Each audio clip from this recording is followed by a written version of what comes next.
Eh bien bonjour, heureux de vous retrouver pour ce module 3 du VET-ECO programme, partie sensibilisation. Mon cher Denis, bonjour, j'espère que tout va bien pour toi. Eh bien oui, tout va bien. Bonjour à toutes et à tous. Ravi de vous retrouver pour ce module 3. Très bien, eh ben on va souhaiter la bienvenue. Il y a Céline qui est avec nous. Bonjour Céline, Alma également, Manon, ça arrive au fur et à mesure. On sait que les emplois du temps sont très chargés et pas toujours simple de trouver un petit peu de temps pour se libérer. Mais merci justement de le prendre. Alors, quel va être le sujet du jour, mon cher Denis? Eh bien, le sujet du jour va être le changement et comment mettre en place dans sa clinique ces éléments de développement durable. Donc, sur les deux premiers modules, on avait vu module 1, on va revenir de toute façon dans l'intro sur les différentes parties que l'on a vues. Aujourd'hui, ça va être essentiellement un petit peu de technique managériale, de sphère d'influence. Alors, ça parle peut-être moins comme ça en introduction, mais vous verrez que c'est très important pour que ça se mette en place de manière lisse et sans heurts et en avançant néanmoins rapidement. Eh bien, très bien. Je pense qu'en effet, le module 3 permet on va dire, d'achever cette première partie de sensibilisation, de vous donner les clés également pour faire bouger vos équipes dans votre structure vétérinaire. On va voir tout ça ensemble. Merci à celles et ceux qui nous rejoignent au fur et à mesure. Je rappelle également que vous avez un onglet chat où vous pouvez poser des questions, échanger, peut-être mettre un commentaire. On va peut-être vérifier si ça fonctionne. Est-ce que vous avez possibilité par exemple, d'activer avec des émo-icônes pour s'assurer que tout le monde est là. Donc, par exemple, je vais essayer d'en faire un. Voilà, je l'envoie. Et je ne sais pas si vous allez le voir ou pas, mais voilà, n'hésitez pas à voir qu'on s'assure que ça fonctionne en termes d'interactivité.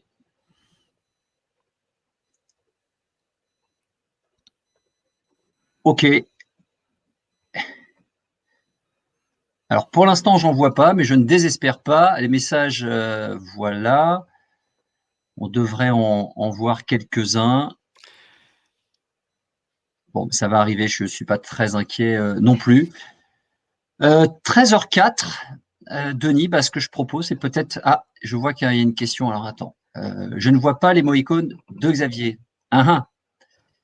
Dans le chat, Denis en met un également, mais par contre, vous ne le voyez pas arriver. Et est-ce que vous, Céline, vous êtes en capacité d'en envoyer un? Comme vous êtes plusieurs Céline, je pense à Céline Ladoux, en l'occurrence. Voilà. Est-ce que vous avez possibilité d'en mettre un ou de mettre un message autre que la partie question? Auquel cas, ce n'est pas un problème, on peut utiliser l'onglet questions pour être interactif. Il n'y a pas de souci là-dessus. Bon, Sinon, il faut peut-être recliquer sur l'icône que vous avez sans doute en bas à droite de votre écran, où on voit un écran grisé puis une bande blanche. Il est marqué faire apparaître le panneau latéral ou masquer le panneau latéral. et potentiellement, oui, tu as raison. Si jamais vous avez des difficultés, peut-être que ça peut jouer pour avoir vraiment ce panneau à droite à votre disposition. Ah, je vois que ça clique, je vois des émo-icônes qui viennent de passer, donc c'est plutôt bon signe. Allez, je vous propose 13h05, on sait que votre temps est précieux. Merci, nous aussi, un grand pouce à donner du sens à notre activité en clinique vétérinaire. Denis, c'est à toi. Merci Xavier. Donc c'est parti pour ce dernier module. Donc je disais dans le module 1, on a revu ou vu les deux dimensions environnementales, les gaz à effet de serre d'un côté et la biodiversité de l'autre. Je vous avais dit que les deux sujets sont relativement séparés pour l'instant. Les gaz à effet de serre venant de la combustion des énergies fossiles et les problèmes de biodiversité étant essentiellement liés à l'utilisation des sols, notamment via l'agriculture intensive, et puis l'utilisation des ressources, et notamment la pêche dans les océans. Il y avait d'autres causes sur lesquelles je ne reviens pas aujourd'hui. Je vous rappelle que les modules sont disponibles en replay sur votre plateforme VetFamily. Dans le deuxième module, donc la semaine dernière, on avait vu les principaux termes du pilier environnemental du développement durable. On avait parlé d'économie circulaire, on avait parlé d'éco-conception, on avait parlé de labels, de marques, etc., pour que vous puissiez vous y retrouver un petit peu plus, et on reviendra sur ces notions régulièrement dans les étapes à venir. Et lorsque on mettra des produits, des services en avant, on ira toujours voir derrière comment ils sont conçus, comment ils sont éco-conçus, et avec quel sérieux ils sont labellisés. Aujourd'hui, donc, je l'ai dit tout à l'heure, on va surtout s'attacher à comment mettre en place un programme de développement durable dans sa clinique. Alors ici, on l'a adapté au développement durable, mais vous verrez que ce sont des notions managériales qui peuvent vous servir non seulement dans votre vie professionnelle, mais également dans votre vie privée, l'individu fonctionnant à peu près de la même manière, que ce soit lors de la mise en place d'un programme de développement durable ou d'un autre programme, et puis que ce soit dans la sphère professionnelle ou individuelle. Alors, bien sûr, on va se concentrer sur la partie professionnelle, et il y a des sujets qu'on n'abordera pas. Alors, donc, quelques rappels pour celles et ceux qui n'auraient pas pu assister en entièreté ou pas du tout au premier module. Donc, le développement durable, c'est le regroupement de 3 piliers: le pilier société ou sociétal, le pilier économique et le pilier environnemental. Quand ces 3 piliers fonctionnent correctement, on parle de développement durable. Vous le voyez au niveau des cercles qui se recouvrent. Et depuis quelques années, lorsque une société, une organisation prend en compte ces 3 piliers, on parle alors de responsabilité sociétale et environnementale des entreprises, ou de responsabilité sociétale des entreprises, puisqu'il y a systématiquement le pilier environnemental qui est concerné. Donc, dans ce programme, on s'adresse uniquement pour l'instant au pilier environnemental. Nous avions dit que toute activité humaine entraînerait toujours des émissions de gaz à effet de serre, que ce soit par exemple via les engrais avec le protoxyde d'azote, que ce soit lorsqu'on épand du fumier, etc., sur des surfaces agricoles avec l'émission de méthane. Pareil pour la biodiversité, toute activité humaine, vous construisez un bâtiment, ben vous empiétez évidemment sur la nature. Donc le but n'est pas d'avoir zéro impact sur la nature. Il y aura toujours un impact. Le but, c'est de le réduire, parce qu'aujourd'hui, notre impact est beaucoup trop important pour qu'on puisse réellement travailler dessus. Donc, un, on va le réduire, et deux, on va s'attacher à ce qu'il arrive à un équilibre, puisque la nature se renouvelle aussi. Les gaz à effet de serre, en particulier le CO2, par exemple, sont absorbés, comme vous le savez, maintenant par les forêts, par les océans. Donc le but, c'est d'arriver à un niveau d'émission et d'empreinte de l'homme sur la nature compatible avec un renouvellement de cette nature. Donc ça, c'est l'objectif. Il n'est pas question de supprimer nos activités humaines. Il est question de les adapter, de les réduire lorsque c'est nécessaire pour arriver à un équilibre environnemental. Dans le module 2, donc, on avait vu ce cycle qui est l'économie circulaire. Donc, dès le départ, je conçois mon produit de manière éco-responsable. Bien souvent, on l'accompagne d'une éco-certification ou d'un label pour le valoriser. Ensuite, pendant son usage, j'essaye de réduire, de réparer, de réutiliser. Le système de location-achat peut être intéressant aussi. Favoriser la location et le partage de biens plutôt que l'achat. Et là, on voit la notion importante d'économie. On peut tout à fait avoir une économie qui fonctionne avec de la location de biens, voitures, outils, etc., plutôt que de l'achat. C'est une autre manière de faire tourner l'économie, d'avoir un développement économique intéressant. Je pense que je l'avais cité la dernière fois.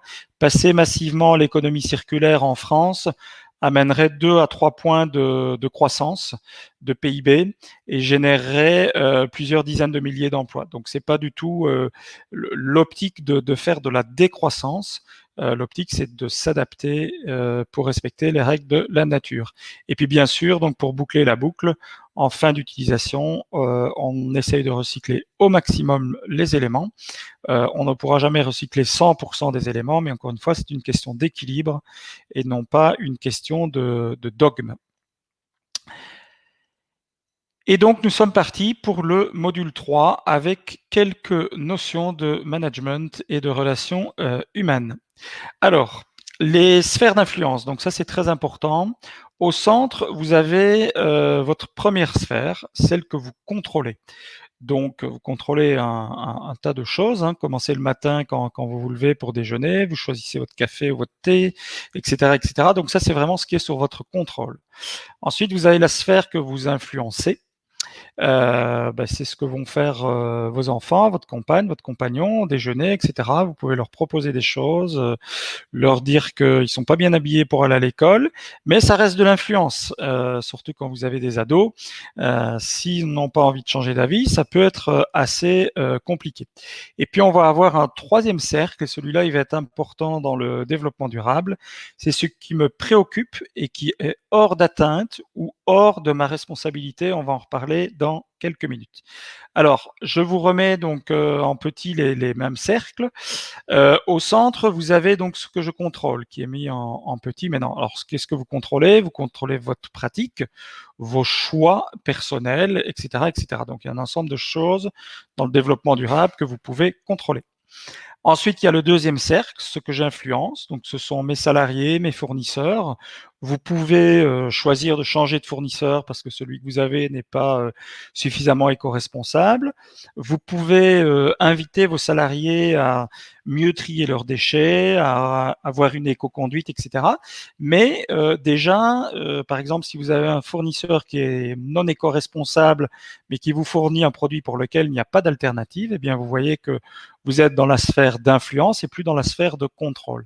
Alors pourquoi est-ce qu'on passe un peu de temps sur ces sphères? Eh bien, tout d'abord dans la sphère d'influence, parce que influencer, c'est un processus qui s'inscrit dans la durée. On va y revenir dans quelques minutes. Un programme de développement durable, et d'ailleurs tout programme de changement, il est extrêmement difficile, à moins que vous soyez dans une situation, je vais utiliser le mot, mais sans son sens politique, très dictatorielle. C'est très difficile d'imprimer un changement massif sur une durée très restreinte. Alors, il est évident que si vous avez une entreprise qui est menacée économiquement, vous pouvez imposer, faire comprendre aux salariés que voilà qu'on n'a pas le choix, que si on ne change pas très vite, les conséquences vont être très néfastes. Mais même comme ça, on le voit tous les jours. Même comme ça, vous n'êtes pas à l'abri de salariés qui se mettent en grève, qui bloquent, etc. Donc changer, et ça c'est vraiment important. On va en reparler beaucoup aujourd'hui. Changer, ça prend du temps, et il faut laisser le temps aux personnes qui vous entourent de s'adapter. Et on reviendra toujours pour donner l'exemple quelque part à ma pratique, mes choix personnels et à ce que je contrôle, donc le premier cercle. Ensuite, donc le dernier cercle, c'est ce qui me préoccupe et qui est hors d'atteinte ou hors de ma responsabilité, c'est les décisions de l'État, la météo, le comportement des autres, etc., etc. Alors, vous voyez sur la partie gauche que j'ai mis vos associés dans le recouvrement des deux cercles. C'est-à-dire que si je compare par rapport aux salariés, aux fournisseurs, les salariés, les fournisseurs, vous avez un certain poids, je l'ai dit, vous pouvez changer de fournisseur, éventuellement vous pouvez vous séparer d'un salarié. Lorsque vous arrivez sur la sphère de vos associés ou sur le cas de vos associés, eh bien c'est plus entre guillemets compliqué parce que un associé, on s'en sépare pas du jour au lendemain. Et puis par ailleurs, je vous le souhaite pas. Je vous souhaite que ça se passe bien. Et du coup, votre associé, il est de temps en temps dans la sphère que vous pouvez influencer, le convaincre, l'amener à faire des choses, l'amener à changer ses pratiques en développement durable. Et puis de temps en temps, il est dans la sphère qui est hors de votre contrôle.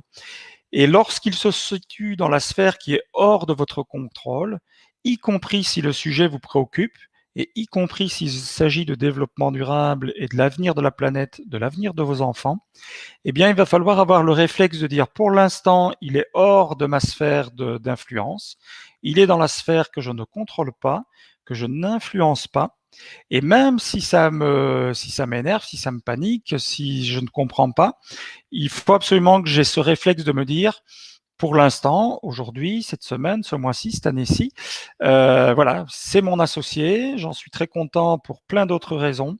Et puis sur le sujet du développement durable, pour le moment, pour des diverses raisons, et on va en reparler juste après, il n'est pas dans la sphère que je peux influencer. Ça, c'est vraiment important. C'est pour ça que j'insiste dessus. On a vu, on voit tous les jours dans des entreprises, hors du circuit vétérinaire et dans le circuit vétérinaire, des processus de changement où les personnes ne sont pas informées de ces sphères et du coup font un peu le bulldozer, comme on dit, arrivent avec des arguments, des présentations, des documents, en disant mais enfin, comment est-ce possible que tu changes pas, comment est-ce possible que tu comprennes pas. Alors ce n'est pas un problème de compréhension, je vous rassure, même si parfois ça peut être l'expression qui en est faite. Ce sont toujours des problèmes des problématiques d'état personnel, de mobilisation de son énergie personnelle, etc. Et il faut prendre du recul par rapport à ça. Votre associé, il refuse pas parce qu'il veut vous embêter. Il refuse parce qu'il a ses raisons propres, qui sont parfois d'ailleurs pas toujours exprimées et qui sont parfois d'ailleurs pas toujours visibles et comprises par lui-même. Donc ça, c'est vraiment un élément important et en particulier dans le développement durable. Et on va y revenir sur la diapositive suivante. Alors, la diapositive suivante, c'est ce qu'on appelle la courbe du changement. Certains d'entre vous, elle est aussi appelée courbe du deuil. Bon, moi, je préfère courbe du changement, c'est plus sympathique que courbe du deuil. Certains d'entre vous l'ont peut-être déjà vu. Alors, c'est une courbe par laquelle on passe, quel que soit le processus de changement. Ce qu'il faut retenir, c'est que certains passent au travers de cette courbe en quelques minutes, d'autres en quelques heures, d'autres en quelques semaines, d'autres en quelques années, et ça change de rythme pour chaque sujet. On va mettre l'outil de diagnostic dans la clinique. Ok, bon, très bien, voilà, en une demi-heure, c'est réglé. Pour quelqu'un d'autre, un mois après, il vous en parle toujours. Même chose pour le développement durable. On va mettre en place un programme de développement durable dans la clinique. Certains vont dire génial et vont être actifs dans la demi-minute qui suit, et d'autres seront actifs bien longtemps après. Alors, qu'est-ce qui explique ceci? Eh bien, tout simplement le fait qu'on passe par différentes phases. Donc, tout d'abord, c'est le choc. Encore un nouvel appareil de diagnostic dans la clinique, comme si on n'avait pas déjà assez avec une radio, une écho, un scanner, un stéthoscope, un endoscope, je ne sais quoi encore. Ensuite, le déni. C'est plutôt on met la tête dans le sol. Alors en réchauffement, enfin en développement durable, c'est très fréquent. Vous allez entendre des phrases du type de toute façon, on n'est pas certain qu'il y ait vraiment un réchauffement climatique, ou encore ça sert à rien qu'on fasse quelque chose ici parce que de toute façon le problème est mondial et donc c'est pas au niveau de notre petite clinique qu'on va changer quelque chose. Des phrases de ce type, donc où en gros on justifie, on a compris que le sujet était important, mais voilà, on se trouve des arguments pour se cacher la réalité et se dire bah, finalement, si je ne fais rien, d'ici quelques années, peut-être en plus, je ne serai plus là si je suis en fin de carrière, et du coup, autant ne rien faire. Ensuite, il peut y avoir des sentiments de colère. Tu commences à m'énerver avec ton sujet développement durable. Ça fait 3 fois que tu m'en parles depuis une semaine. Moi, je t'ai déjà dit que je pensais que ça servait à rien et que en plus c'était un problème planétaire. Donc ça, c'est une phase suivante de cette phase de changement. Il peut y avoir la peur. Le développement durable, moi, je pense bien que c'est important, mais vraiment, quand je regarde, ça me panique parce que je me dis que mes enfants n'auront plus une planète habitable. Et puis un autre sentiment qui vient juste derrière, c'est la tête bloquée aussi. Alors on peut rester bloqué dans des phases de cette courbe du changement et on peut rester parfois bloqué très longtemps. Alors toutes ces attitudes qui sont à gauche de la diapositive sont des attitudes plutôt négatives, orientées vers le passé et qui vont être quelque part contre-productives. Attention, la personne qui les vit ne vous en veut pas particulièrement, ne fait pas forcément exprès de bloquer le processus. Simplement, elle est dans un état émotionnel qui ne lui permet pas d'avancer. Donc ça, c'est très très important à prendre en compte et encore plus dans le développement durable parce qu'en effet, ça va activer des sphères émotionnelles par rapport à ses enfants, des sphères émotionnelles par rapport à l'ampleur perçue de la tâche, etc., etc. Donc on va jouer avec des sentiments, jouer dans dans le bon sens du terme, hein, pas dans le mauvais sens du terme. On va s'adresser à des sentiments, et dans le développement durable, c'est quelque chose de particulièrement fort qu'il ne faut pas sous-estimer au niveau de vos équipes. Ensuite, la personne va basculer, et encore une fois, le temps pour basculer est très variable d'une personne à l'autre. Il va y avoir une phase d'acceptation. Bon, ok, ton programme de développement durable, si tu veux, on peut le mettre en place. Alors moi, je te préviens, je ferai pas forcément grand-chose dans ma salle de consulte. Compte pas trop sur moi non plus pour m'y impliquer jour et nuit. Mais enfin, voilà, ça va dans le sens de l'histoire, et faisons-le. Après tout, ça amènera des choses. Donc là, on est dans la phase d'acceptation, on commence à avoir du verbatim positif, une ouverture, etc. Et puis, on va remonter tout doucement la courbe, on va arriver vers la quête de sens. Tiens, finalement, ton programme de développement durable, depuis qu'on a mis un poster là dans la salle d'attente, j'ai quand même 3 clients qui m'en ont parlé. Donc peut-être qu'en fait, il faudrait que je m'y intéresse un peu plus. Tu peux me reparler au fait de ce que vous aviez vu là, et puis les modules Vet Family, est-ce qu'ils sont accessibles? C'est où? Comment on fait? Voilà. Donc là, il y a une implication qui commence à se marquer. Et puis, on va arriver sur le dessus de la courbe, où en fait, on aura mis tout le changement en place avec du retour. Bah, tiens, finalement, on a vraiment bien fait. Et puis, tu as bien fait de m'embêter un peu avec ça il y a 2 ans, parce que là, maintenant, on voit que dès qu'on cherche un salarié, un jeune sortant de l'école, ben, c'est des arguments qui portent. On a vraiment développé notre marque employeur. Et puis, pour les clients, on a développé l'image de la clinique également, parce que bien sûr, le soin reste le premier critère, et la qualité des soins, mais autour de ça, il y a toute une série de choses. Alors, vous voyez qu'il y a une petite ligne en pointillé, parce que le changement, en fait, génère toujours du progrès. Alors, même quand le plan ne marche pas, ça génère du progrès, parce que ça apprend à pas refaire les erreurs, et vous savez qu'on apprend beaucoup aussi en faisant des erreurs. Donc, quel que soit le résultat, je dirais, palpable du changement, il amène toujours un progrès. Alors bien sûr, il en amène beaucoup plus si le plan et le programme est réalisé, et vous voyez que par rapport à l'état de départ, eh bien, si le changement est bien géré, on aboutit à quelque chose de plus élevé que le départ. Alors attention avec cette courbe. N'allez pas imprimer le document et puis mettre ça sous le nez de votre salarié, de votre patron s'il y a des ASV avec nous ce midi, encore moins de votre associé. N'allez pas lui dire mais c'est normal, tu fais l'autruche, tu es dans la phase déni, ou non, non, mais vas-y, continue ta colère, là, tu vas voir, après tu vas avoir peur, tristesse et puis acceptation, etc. C'est pas du tout le sens, il faut pas l'utiliser comme ça. Je vous le présente pour que vous en ayez conscience, que vous puissiez, et c'est pas facile, lâcher prise et dire bon ben voilà, pour l'instant il est dans une phase de déni. Moi je vais continuer avec ma phase, et je vais revenir sur la diapo précédente, avec la phase que je contrôle. Je vais continuer à mettre des choses en place dans ma salle de consultation, au sein de la clinique, sur des sujets qui ne sont pas à risque de dispute, ou en tout cas de discussion importante. Je vais continuer à agir sur mes salariés, sur mes fournisseurs, parce que ça, je peux le faire. Et petit à petit, et vous verrez que c'est toujours le cas, et le petit à petit, encore une fois, la durée est très variable en fonction des personnes.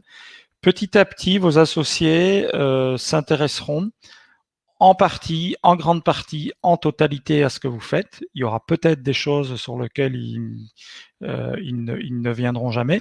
Et d'ailleurs, ces phases marchent pour vous aussi. Vous allez peut-être dire, on va y revenir à la fin, tiens, oui, je change de fournisseur d'électricité tout de suite. Oui, finalement, on triait pas bien nos déchets, on va s'améliorer. Et puis peut-être que vous mettrez 6 mois, 1 an avant de commander du papier éco-responsable, parce que ça vous paraît moins important, parce que vous avez moins le temps, parce que vous ne percevez pas l'intérêt. Donc vous aussi, vous avez votre phase de changement, et qui n'est pas la même pour tous les sujets du développement durable. L'un va considérer que c'est la mobilité en voiture qui est très importante, l'autre va considérer que c'est les déplacements pour les vacances et les voyages en avion. Donc vous aurez aussi vous-même des appréciations, des réactions différentes en fonction des sujets. Alors vous imaginez bien que si vous-même déjà qui êtes motivé, puisque vous êtes là aujourd'hui, vous allez avoir des réactions différentes et des temps de réactivité différents, vous imaginez bien que vos salariés, vos associés qui sont dans d'autres sphères et qui partent peut-être pas du même point de départ que vous, vont en avoir encore plus. Donc tout ça, pour synthétiser, c'est vraiment prendre conscience de ces éléments pour pouvoir ne pas être découragé, ne pas générer de la tension dans les équipes et pouvoir progresser calmement, avec détermination, mais calmement, dans cette mise en place du programme et d'autres programmes et d'autres changements que vous voudriez faire dans la clinique. C'est vraiment le point, Denis, que je souhaitais souligner, que tu as dit dès le départ. Ce processus est un processus, quel que soit en fait le projet que vous allez présenter, soit à vos associés, soit à vos salariés, en tout cas au reste de l'équipe. Et finalement, que ça soit la mise en place d'une boutique en ligne ou d'une politique plus générale au niveau RSE, responsabilité sociétale des entreprises, ou alors un plan de santé, ou alors le développement de la clientèle féline. Finalement, il peut y avoir ce processus-là qui se met en place et plus vous allez l'intégrer en amont, plus derrière, vous allez mieux comprendre potentiellement des résistances et y trouver les bonnes solutions pour motiver l'ensemble des équipes par rapport à ce nouveau projet qui doit être plutôt un projet qui crée une énergie positive dans la clinique. Alors sur cette diapositive, puisqu'on est dans des éléments de management, donc là on quitte la partie vraiment, je suis capable d'interpréter, de lire la réaction de mes collaborateurs, tout en prenant de la distance par rapport à ces réactions. Après, il y a des notions dans le management toujours de coût et de retour sur investissement. Alors dans les coûts, la liste n'est pas exhaustive. Il y a les coûts directs, la dépense. Qu'est-ce que c'est Qu'est-ce que ça me coûte de mettre en place un programme de développement durable? Tiens, ici et là, je vais peut-être acheter du matériel qui coûte un peu plus cher. On avait la dernière fois une question sur un appareillage dont la réparation coûtait le prix d'acquisition d'un nouvel appareil. Donc cet élément de coût direct, de dépense, est évidemment important à prendre en compte dans la clinique. Et tous les cas, comme je l'avais dit la dernière fois, tous les cas sont particuliers et doivent être analysés au niveau de la clinique. Ensuite, on va avoir les coûts indirects. Tous ces programmes, tous ces changements, il faut les manager un petit peu, ça prend du temps et de l'énergie. Donc ça, ce sont des coûts indirects. Vous avez des journées qui sont déjà bien chargées. Si vous décidez de consacrer de l'énergie à ces projets, c'est un coût indirect pendant que vous passez du temps là-dessus. Vous ne passez pas du temps à faire du diagnostic ou à soigner des chiens ou à être en famille si vous prenez sur votre temps personnel. Alors, Denis, oui. excuse-moi, juste une question de Manon, en tout cas une réflexion qui concerne justement le tri des déchets et qui dit la gestion du tri des déchets est hors de prix pour une petite structure comme la mienne. Seule solution, les allers-retours réguliers à la déchetterie. Qu'est-ce qu'on peut répondre à ça et justement comment nous on va pouvoir aider dans ce type de situation? Eh bien, si vous voulez bien, on va y répondre dans 2 diapositives ou même peut-être sur la suivante, parce que ce sont évidemment des questions importantes sur lesquelles il faudra qu'on débatte dans la mise en place du programme en tant que tel. Alors, avant de répondre à cette question, donc je parle de la colonne de droite, les retours sur investissement. On va avoir des retours directs. J'ai cité la dernière fois les économies d'énergie. On va y revenir en fin de présentation.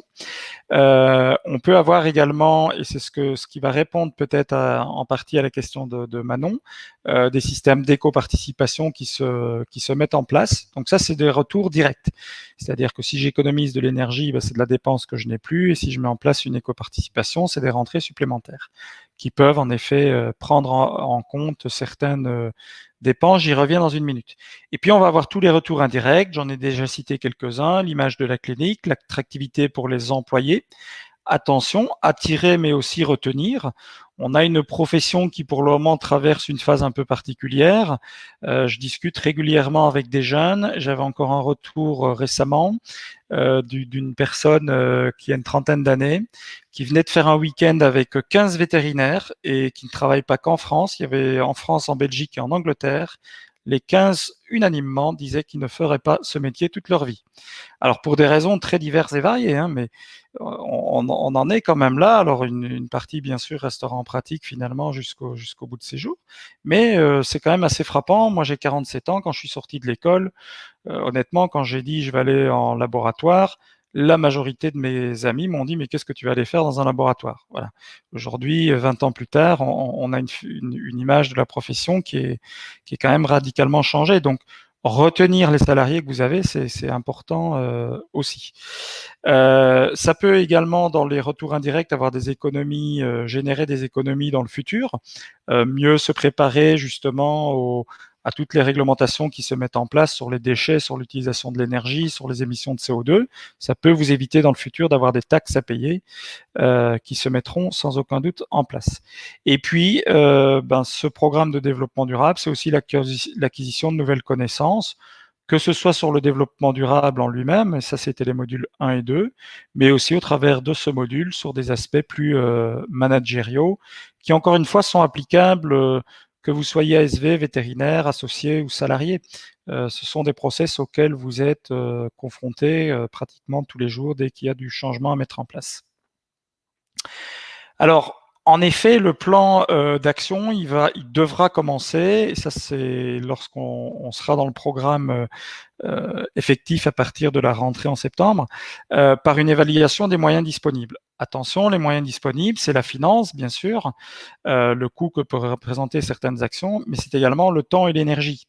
Si vous avez une situation qui est déjà compliquée dans la clinique, il vaut mieux peut-être décider de reporter de 3 mois le projet que de le débuter maintenant.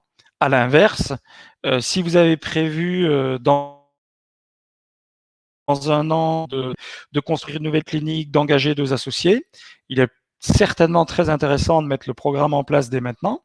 Ça vous permettra de vous familiariser avec et puis de le faire monter en puissance. Donc, cet aspect temps-énergie est également important à prendre en compte et au moins aussi important que la partie finance. Alors, les finances, il y a les finances immédiatement disponibles, mais aussi de nouveaux flux qu'on peut créer. L'éco-participation sur certains actes, intégrer des économies à l'avenir. Par exemple, pour continuer à répondre à la question de Manon, on a une clinique, je l'avais citée la dernière fois, en changeant de fournisseur d'électricité. Alors, c'est une clinique qui consommait pas mal d'électricité, environ 10 000 euros par an. Elle a économisé 1 500 euros. Donc, du coup, ça crée des possibilités pour mieux gérer les dasseries, mieux gérer certaines choses, prendre un petit peu de temps pour gérer ces programmes de changement. Mais cet équilibre, il est intéressant et important de le regarder.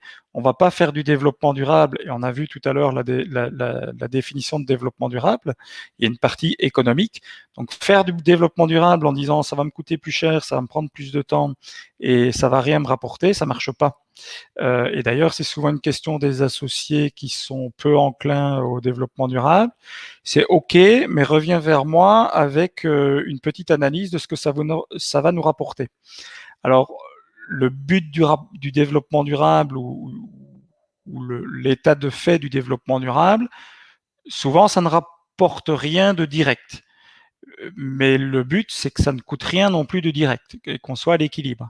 Alors après, il va y avoir ce qu'on a vu juste avant, tout ce qui est indirect, l'image de marque, l'image employeur, etc., auquel vous pourrez aussi donner une valeur pour discuter avec vos associés. On va le voir juste après. Donc le plan d'action, ça devra s'inscrire dans la durée. Le changement prend du temps. Y compris pour nous et les actions qu'on mène avec VetFamily, amener vos fournisseurs à vous fournir des produits plus éco-responsables, des services plus éco-responsables. Vous imaginez bien, ça se fait pas du jour au lendemain. L'enregistrement d'un médicament en France, c'est 2 ans. Le plan de développement, c'est entre 5 et 10 ans.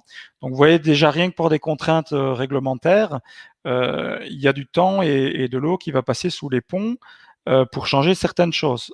A contrario, le changement de fournisseur d'électricité et de gaz, vous pourrez commencer dès ce soir.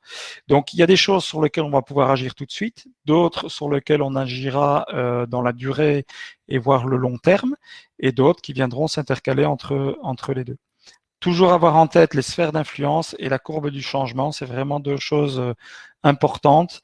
Je vous rappelle que sur la sphère d'influence et sur la sphère qui est hors de votre influence, vous n'avez que la durée pour faire bouger les choses.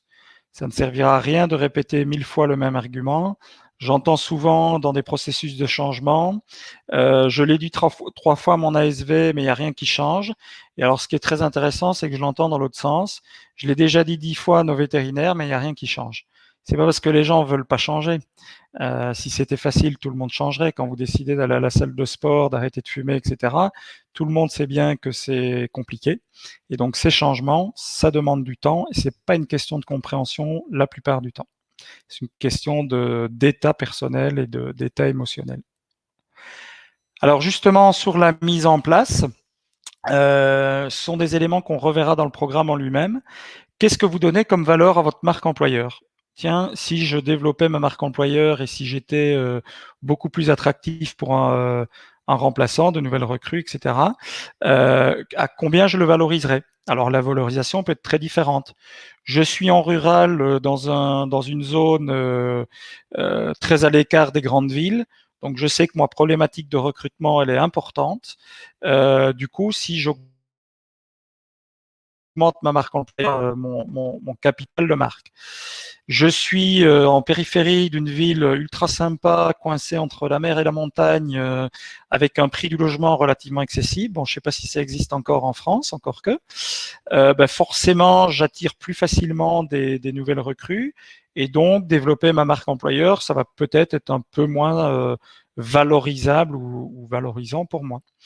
Etc., etc. Donc ça, ce sont des sujets, et vous voyez qu'ils sont très cliniques dépendants, mais sur lesquels il faut travailler.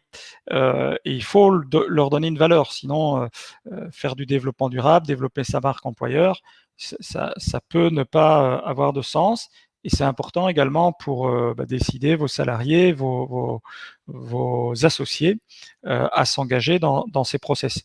Alors vous ne serez pas évidemment obligé de remplir chaque ligne. Ce sont des suggestions que l'on vous fait, et puis ce sera à vous, avec notre aide, de prendre un peu en main tout ça.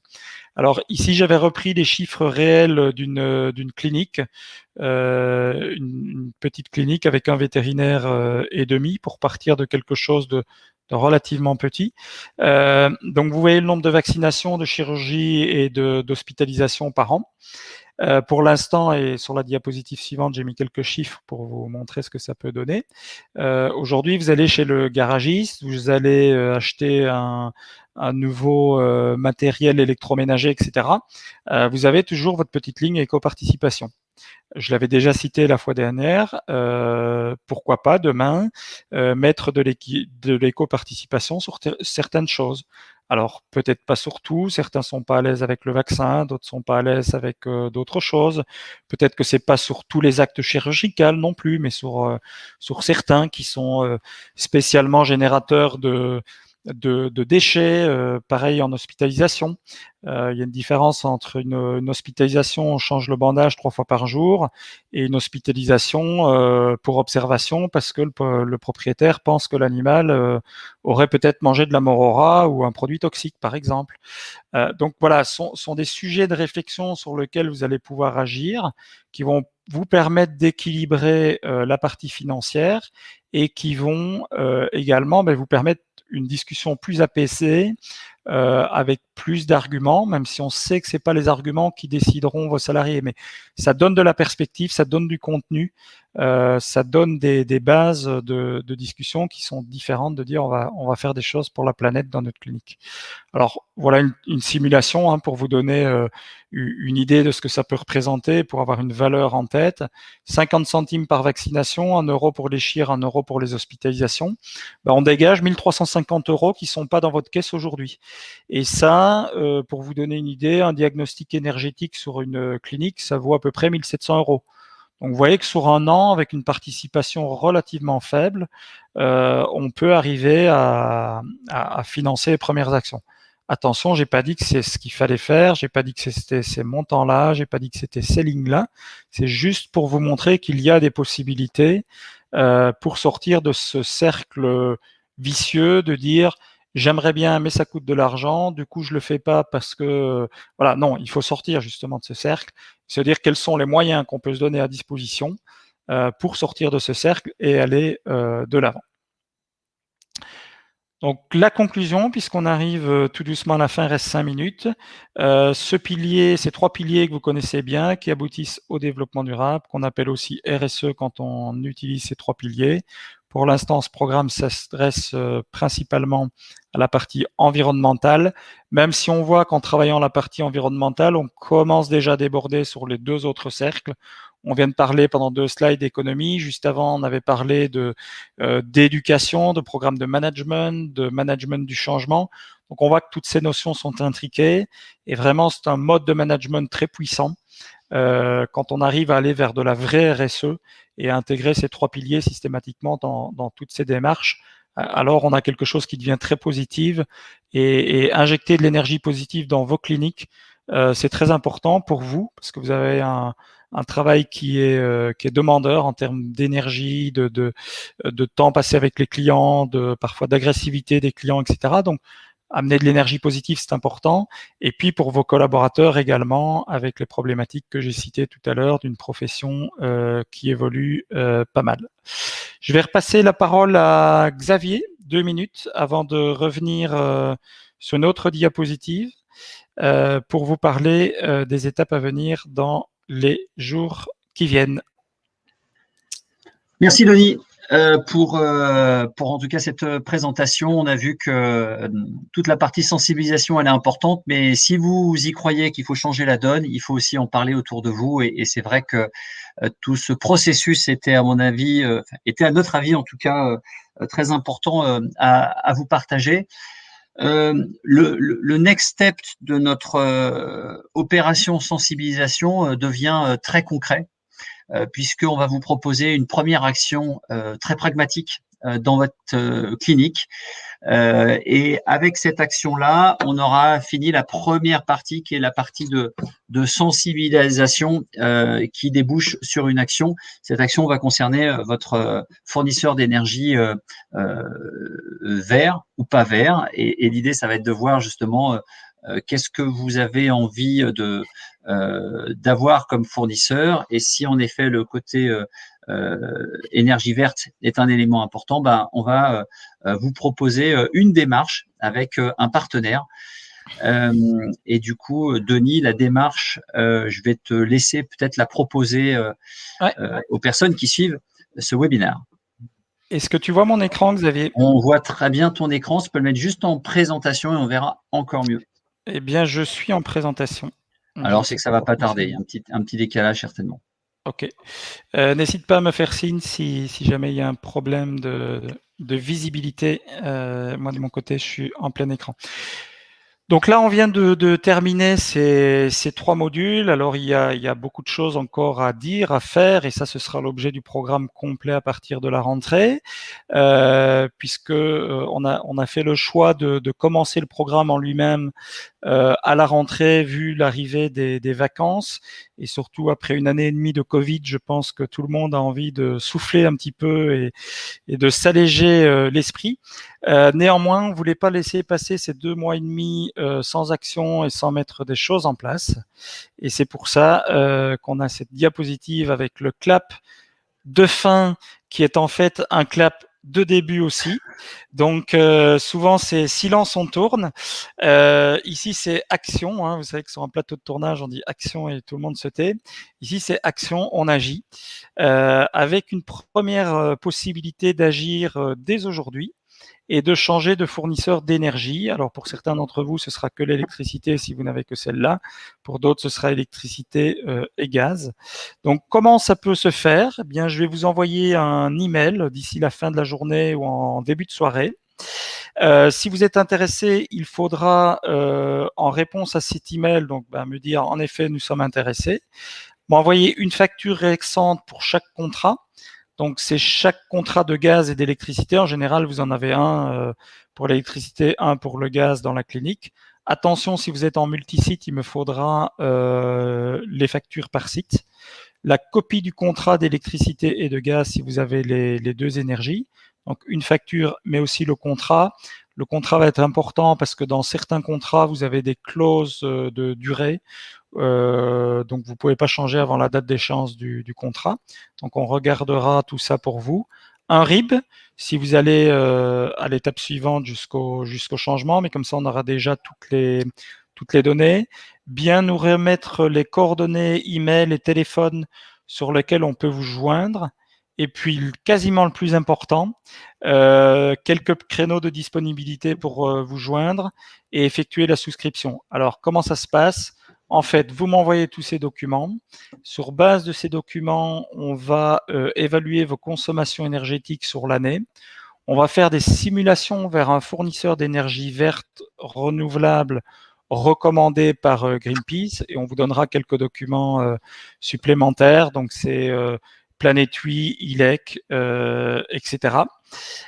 Vous aurez cette simulation à disposition et ensuite vous serez rappelé par le partenaire qui travaille avec nous et seulement à ce moment-là, vous direz si oui ou non vous voulez changer de fournisseur.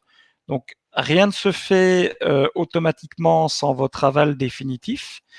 Les éléments qu'on vous demande, et donc y compris le RIB, c'est juste pour avoir un dossier complet et pas devoir vous rappeler 10 fois, ce qui est embêtant pour vous surtout et un peu pour nous, de manière à ce que quand on vous envoie la simulation, si vous dites bah ok j'y vais, vous aurez un dernier document à signer et puis le changement se fera. Dans la pratique, comment est-ce que ça se fait? Dans la pratique, à part des situations un peu complexes en termes de compteurs, mais ça arrive rarement, ça va vous prendre le temps de rassembler les éléments qui sont là. Ça, c'est un peu variable en fonction de votre administratif. Et ensuite, il faut compter une demi-heure. Donc, vous aurez le retour d'email avec votre simulation et puis un entretien avec le partenaire qui nous aide dans ce changement. Et puis, en principe, les choses se font automatiquement. Sur les 4 cliniques pilotes, il y en a 3 chez qui ça a fonctionné comme ça. Il y en a une, c'était un peu différent parce qu'elle avait une puissance de compteur très, très élevée. Et du coup, c'est un peu plus compliqué, mais ça doit concerner à peu près 5% des cliniques. Donc ça, c'est dès ce soir, si vous voulez. Et puis, cerise sur le gâteau, pour lancer justement toutes ces interactions et ne pas vous laisser 2 mois tout seul.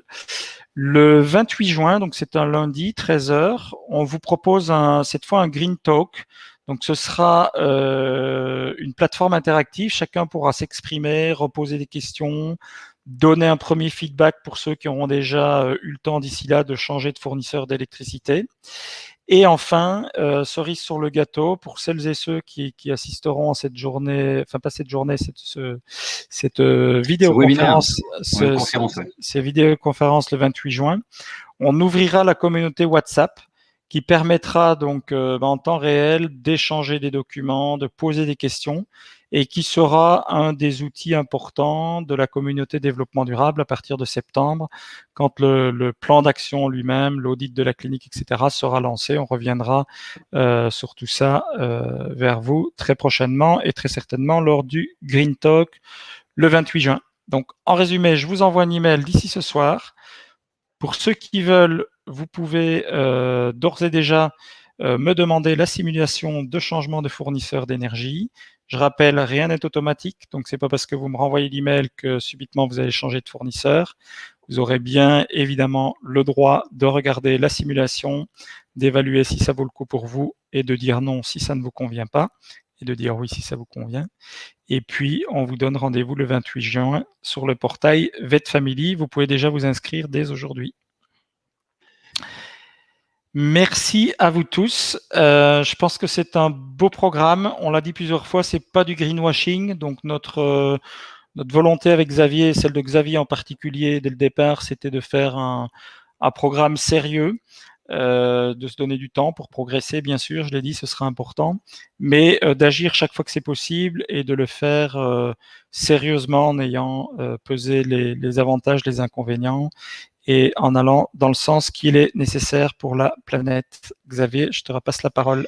Merci Denis et merci pour ces actions très pragmatiques encore une fois. Céline d'ailleurs, ça lui suggère cette question, mais quel est le coût de cette aide au changement de fournisseur d'énergie et peut-on en profiter pour te faire regarder, et c'est là où Céline le côté pragmatique également, pour nos consommations domicile privées? Super question, Céline. Merci d'être venue et de poser des questions intéressantes.